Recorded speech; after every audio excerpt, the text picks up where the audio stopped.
जब भी कोई व्यक्ति गौतम बुद्ध के संघ में शामिल होता था तो बुद्ध उसे सबसे पहले शांत रहने के लिए कहते थे। ध्यान की अवस्था में जाने से पहले उस भिक्षु को शांत रहना सिखाया जाता था। आज के दौर में हर तरफ शोर ही शोर है। इसकी वजह से दिमाग में तनाव पैदा होना लाजमी है। ऐसे में अगर आप हर रोज कुछ देर मौन रहने का अभ्यास करते हैं तो इससे आपके तनाव पैदा होने वाले हार्मोन के लेवल में कमी आती है। इससे आपका दिमाग शांत होता है, गुस्सा नियंत्रित रहता है और तनाव बढ़ाने वाले हार्मोन्स का लेवल घटता है। तो आज के इस वीडियो में हम जानेंगे कि किन मौके पर हमें शांत रहना है और किन मौके पर हमें बोलना है और शांत रहने से हमारे अंदर क्या बदलाव आ सकता है। दोस्तों, संध्या काल का समय था। तभी गुरु अपने सभी शिष्यों को बुलाते हैं और कहते हैं, कल सुबह सब लोग नदी में स्नान करने के बाद तुरंत हमारी कुटिया के सामने स्थित हो जाना। सभी इसी से हैरान रह जाते हैं कि हम लोगों ने कुछ गलती की है क्या, लेकिन गुस्से से ये कहते हैं कि हो सकता है कि गुरुजी कल सुबह कुछ अच्छी बात बताने वाले हैं। सब लोग रात को सही समय पर सो जाते हैं और सुबह उठकर सभी लोग नदी में स्नान करने के बाद वापस गुरुजी के सामने उपस्थित हो जाते हैं। गुरु कहते हैं, आज हम तुम सबको चुप रहने के फायदे के बारे में बताऊंगा। गुरु कहते हैं, 10 मौके जहां पर चुप रहने से होता है लाभ और बोलने से नुकसान। गुरु कहते हैं, अगर आप इन 10 मौके पर शांत हो गए यानी मौन हो गए तो आप जो चाहेंगे वही मिल जाएगा। आपकी जिंदगी में चमत्कारिक बदलाव शुरू हो जाएंगे। जरूरत से ज्यादा बोलना या चुप रहना दोनों ही अच्छी बात नहीं है। जैसे जरूरत से ज्यादा बारिश हो जाना या फिर धूप दोनों ही दिक्कत देती है, उसी तरह अनावश्यक बोलने से भी काफी नुकसान होता है। गुरु कहते हैं कि पहला ऐसा मौका जहां पर व्यक्ति को चुप रहना चाहिए, बिना तथ्य के ना बोले। अगर आपके पास कोई तथ्य नहीं है तो वहां चुप रहने में ही भलाई है। चुप बैठने से दिमाग में नई कोशिकाओं का निर्माण होता है और इससे धन की वृद्धि होती है। बोलने में भलाई वही है जहां आपको किसी चीज के बारे में पूरा ज्ञान हो। अगर आप बिना तथ्य के कहीं बोलते हैं या फिर बेवजह बोलते हैं तो आपका वहां मजाक भी बन सकता है। अगर आपके पास पर्याप्त जानकारी नहीं है तो ऐसी जगह पर बोलने से आपका मजाक तो बनी ही रहेगी, साथ ही साथ लोगों का भरोसा भी आपसे उठने लगेगा। इसलिए ऐसी जगह पर शांत रहो जहां तुम्हें पता ना हो कि क्या बोलना है क्या नहीं। कई बार कुछ लोग ऐसे होते हैं जो हर जगह अपनी उपस्थिति बताने लगते हैं। उन्हें पता नहीं होता है कि हमें क्या बोलना है, लेकिन फिर भी बोलते जाते हैं और फिर बाद में दूसरे लोग उनके जाने के बाद उनका मजाक उड़ाते हैं। जब तक आपको कुछ तथ्य के बारे में अच्छा ज्ञान नहीं है, उसके बारे में पता नहीं है, तो वहां चुप रहना ही ज्यादा समझदारी है। गुरु ने कहा, दूसरा ऐसा मौका जहां पर व्यक्ति को चुप रहना चाहिए, शब्दों से न पहुंचे ठेस। अगर आपके शब्द किसी को मानसिक ठेस पहुंचा रहे हैं तो वहां चुप हो जाना चाहिए। कमजोर व्यक्ति के बारे में कुछ भी बोलकर आप महान नहीं बन सकते हैं। महान आप किसी कमजोर का साथ देने में बनेंगे। कई बार होता है कुछ लोग अपने से छोटे व्यक्ति को भला बुरा कहते रहते हैं। सामने वाला इंसान तो कद से आपसे छोटा है, वह आपको कुछ नहीं बोलेगा, लेकिन आप उसकी नजरों में गिरते चले जाएंगे। हो सकता है कि कल वो भी आपसे पद में बड़ा हो जाए। पद में आपसे जब वह बड़ा हो जाएगा तो आज जो रवैया आपका उसके साथ है, आने वाले समय में वो भी आपके साथ वही करेगा। आप किसी को नीचे दिखाकर बड़ा नहीं बन सकते हैं। बड़ा बनना है तो अपने से छोटे लोगों की इज्जत भी करना सीखो और साथ ही साथ बड़े लोगों का भी सम्मान करना चाहिए। लोगों को लगता है कि अगर वह अकर कर बोलेंगे और सामने वाले को नीचा गिराने की कोशिश करेंगे तो वो बड़े बन जाएंगे। तो ये उन सब की भूल है। बड़े होने की बजाय आप उनकी नजरों में गिरते चले जाएंगे। गुरु ने आगे कहा, इसलिए शिष्यों, तुम सब जब भी बोलना तो आदर भाव से बोलना, ताकि तुम्हारी बात लोगों को अच्छी लगे। बोलने में भाई, बहन, माता, पिता, मित्र इत्यादि संबोधन शब्दों का इस्तेमाल जरूर करना। इससे तुम्हारी मान प्रतिष्ठा तो बढ़ेगी ही, साथ ही साथ लोगों की नजरों में तुम समझदार व्यक्ति बनते जाओगे। गुरु ने आगे कहा, तीसरा मौका जहां पर व्यक्ति को चुप रहने में ही भलाई है, क्रोध या घृणा करने वाले लोग। जब कोई अपना या सगा संबंधी आप पर क्रोध कर रहा हो, आपका अपमान कर रहा हो, तो आपको उस वक्त चुप रहना चाहिए ताकि सामने वाले का गुब्बारा पूरी तरह से फट जाए। आप यदि सही है तो उसे कभी भी माफी मत मांगो और चुप रहकर ही सही समय का इंतजार करो। वो खुद आपसे माफी मांग लेगा जब उसे अपनी गलती का एहसास हो जाएगा। गुरु आगे कहते हैं कि अगर आपका कोई सगा संबंधी आप पर क्रोध कर रहा हो और आप उस समय शांत हैं, तो यह आदर सम्मान देने की निशानी होती है।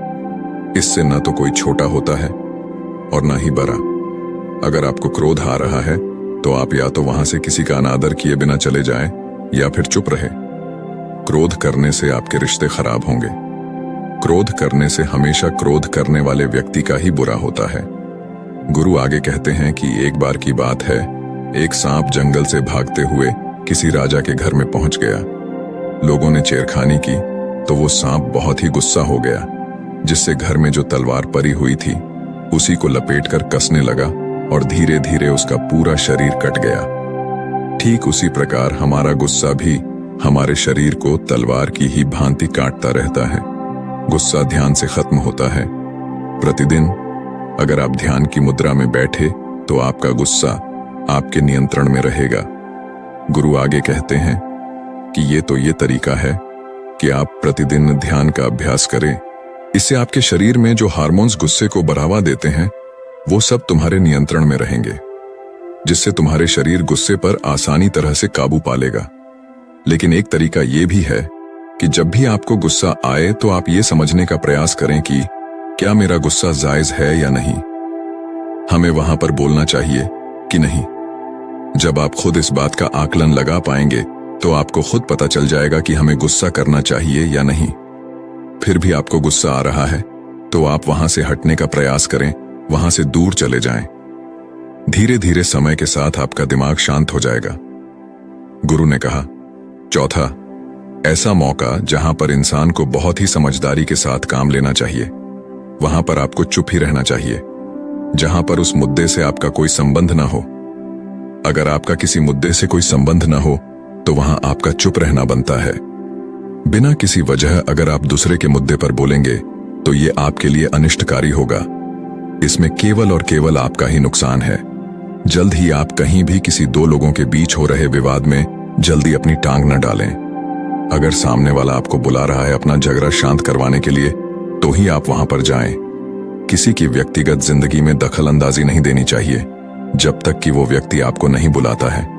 अपने झगड़े को शांत करवाने के लिए कुछ लोग फालतू में दूसरे के विवाद में कूद पड़ते हैं। इससे उनके मान सम्मान और मर्यादा पर लोग उंगली उठाने लगते हैं। गुरु कहते हैं कि 10 मौकों में से 5वां ऐसा मौका जहां पर व्यक्ति को बहुत ही समझदारी के साथ चुप रहना चाहिए। आपके शब्दों से किसी मित्र को हानि न पहुंचे। अगर आपके शब्द सामने वाले के परिवार या मित्रों की प्रतिष्ठा के बारे में बुरी झलक दिखा रहे हैं तो वहां आपको चुप रहना चाहिए। किसी के परिवार या फिर मित्र के बारे में बुरा बोलने से केवल आप ही बुरे बनेंगे। जो चीज आसानी से खत्म की जा सकती है उसे अपने शब्दों से बड़ा न करें। बिना चिल्लाए बात करने का प्रयास करते रहना चाहिए। अगर आप बिना चिल्लाए कोई बात नहीं कह सकते तो आपका चुप रहने में ही भलाई है। किसी पर चिल्लाने से आपके व्यवहार के बारे में पता चलता है। ज्यादा बोलने से चीजें हमेशा खराब ही होती हैं। कई बार कुछ रिश्ते ज्यादा तेज बोलने की वजह से टूट जाते हैं। इसलिए अपनी आवाज में मीठापन लाएं। आपके शब्दों से आपके दोस्त को हानि नहीं पहुंचनी चाहिए। कभी कभी जब हम दोस्तों से मजाक कर रहे होते हैं तो आपके शब्दों से किसी का अनादर न हो। मजाक को भी हमेशा शब्दों के मायने में ही रखे। जहां किसी को शब्दों से चोट लगे वहां चुप हो जाना चाहिए। ज्यादा बोलने से हमेशा नुकसान ही होता है। किसी और की प्रतिष्ठा को अपने शब्दों के माध्यम से उसे हानि नहीं पहुंचनी चाहिए। यदि आपके शब्दों से किसी और की प्रतिष्ठा को ठेस पहुंच रही है तो वहां आपको चुप हो जाना चाहिए। जब कोई व्यक्ति आपके सामने नहीं है तो आप उस व्यक्ति के बारे में बुरे शब्द किसी तीसरे व्यक्ति के सामने न बोले। गुरु कहते हैं, छठा मौका जहां पर व्यक्ति को चुप रहना चाहिए, जब कोई कर रहा हो किसी की बुराई, जब कोई आदमी आपके सामने किसी तीसरे आदमी की बुराई कर रहा हो, तब तुम्हें चुप रहकर बस सुनना चाहिए। अपनी राय व्यक्त नहीं करना चाहिए, क्योंकि जो आज आपके सामने किसी तीसरे की बुराई कर रहा है वो कल किसी और के सामने आपकी बुराई भी कर सकता है।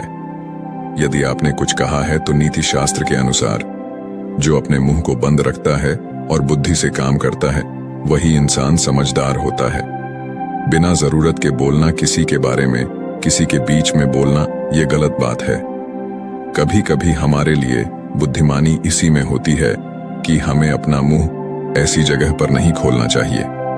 गुरु आगे कहते हैं कि 10 मौकों में से 7वां ऐसा मौका जहां पर व्यक्ति को चुप रहना चाहिए, जब कोई नहीं समझे आपकी भावना। यदि आपको लग रहा है कि कोई व्यक्ति आपकी भावना, दुख या परेशानी को शब्दों में नहीं समझ रहा है, यदि आपको लग रहा है कि सामने वाला व्यक्ति आपकी भावना या दुख को या आपकी जो परेशानी है उसको वह समझ नहीं पा रहा है या समझने का प्रयास ही नहीं कर रहा है या वह आपको ध्यान से सुन ही नहीं पा रहा है, तो ऐसे व्यक्ति के सामने आप चुप ही रहे, क्योंकि ऐसे लोगों को आपकी भावना या दुख से कोई मतलब नहीं होता है। ऐसे लोगों को अपना राज बताकर आप पछताएंगे ही बाद में। इसलिए हर किसी को अपने मन की बात नहीं बतानी चाहिए। अगर आपको लग रहा है कि सामने वाला आपकी बात को नहीं समझ पा रहा है, आपकी भावनाओं को नहीं समझ पा रहा है, तो वहां पर आपको नहीं बोलना चाहिए, क्योंकि ऐसे में आपका मजाक ही बन जाएगा। जब आपको लगने लगे कि सामने वाला आपकी भावनाओं को ठीक तरीके से समझ रहा है, आप जो कह रहे हैं वो ठीक से सुन रहा है, तभी आप उसे अपनी बात कहें। गुरु कहते हैं कि 8वां मौका जहां पर आपको चुप रहना चाहिए, जब कोई इंसान अपना दुख व्यक्त करे। यदि कोई इंसान अपने दुख या परेशानी को आपको बता रहा है, तो इसका मतलब ये है कि वो आपको अपना समझ रहा है। ऐसे में तुरंत ही उसे समाधान बताने के बजाय चुप रहकर उसके दुख या समस्या को सुने। उसके दुख या समस्या को किसी और को न बताए। वो इसलिए नहीं बता रहे हैं कि आप उसकी समस्याओं का समाधान कर देंगे, बल्कि वह इसलिए भी बता रहा है कि सामने वाला उसकी बात को समझ रहा है। कई बार बताने से दुख कम हो जाते हैं। आपको अपना दुख इसलिए बता रहा होगा कि उसे लग रहा है कि आप उसकी बात को समझ रहे हैं। दुख बांटने से कम हो जाता है।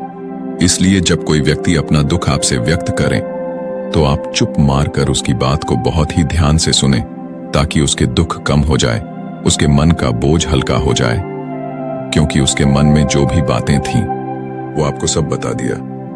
गुरु आगे कहते हैं कि 10 जगह में से 9 ही ऐसी जगह जहां पर आपको चुप रहना चाहिए।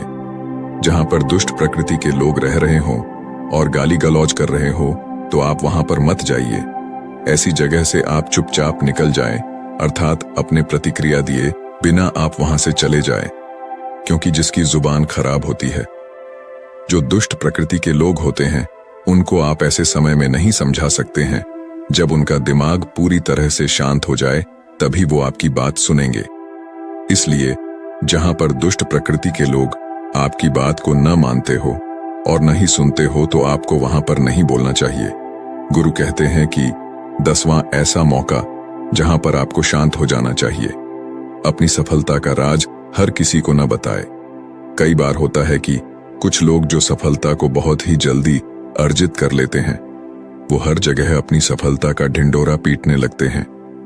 ऐसे में क्या होता है कि कई लोग आपकी सफलता से खुश नहीं होते हैं। अगर आप अपनी सफलता का जबरदस्ती लोगों में ढिंडोरा पिटवा रहे हैं, तो लोगों की नकारात्मक ऊर्जा आपको प्रभावित कर सकती है। जब आप सफल होंगे तो सबको पता चल जाएगा कि आप सफल हो गए हैं। ढिंडोरा पीटने से नुकसान आपका ही होगा। इतना कहकर गुरु ने कहा शिष्यों को कि तुम सब अब जाओ और उतारो अपने जीवन में मेरी ये 10 बातें और जीवन को खुशी खुशी से जियो, क्योंकि मेरी ये 10 बातें आपके जीवन में किसी वरदान से कम साबित नहीं होगी। तो दोस्तों, उम्मीद है इस वीडियो से आपको काफी कुछ सीखने को मिला होगा, और अगर कुछ सीखने को मिला हो तो हमारे इस वीडियो को लाइक, शेयर